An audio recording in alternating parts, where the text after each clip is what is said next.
দোকানের জন্য একটা মেশিন এনেছি, আর এই মেশিনেরই এখন আনবক্সিং হবে। আমাদের দোকানে এমন কিছু আইটেম থাকে যেগুলো আমাদেরকে নিজেদেরকেই প্যাক করতে হয়। এই প্যাক গুলো করার জন্যই কিন্তু এরকম সিল মেশিন আমাদের একটা প্রয়োজন। যদিও একটা ছিল আগে, ওটা খারাপ হয়ে যাবে, এটা আবার আমাকে কিনতে হলো। চলো তোমাদেরকে খুলে দেখাই যে মেশিনটা আমি কেমন এনেছি। এবার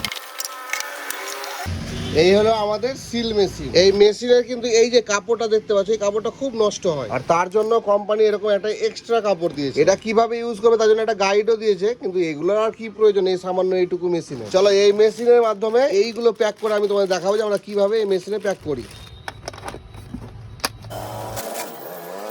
এরকম প্যাকেটে ভরে নিয়েছি, এখানে জাস্ট দিয়ে প্রেস করলেই সিল হয়ে যাবে। এই দেখো লাইট ব্লিঙ্ক করছে, মানে সিল আমাদের হয়ে গেল। এরকম দেখো কি সুন্দর প্যাকিং হয়ে গেছে। জিনিসটা কিন্তু আর ময়লা হবে না, নষ্ট হবে। আমাদের এখানকার লোকাল মার্কেট থেকে এটা আমি কিনেছি, আমাদের দাম নিয়েছে 1400 টাকা। তো তোমরা যারা কিনেছো কিংবা জানো তারা আমাকে কমেন্ট করে জানিও যে এই মেশিনটার দাম এক্সাক্ট 1400 না কম কিংবা বেশি হতে পারে।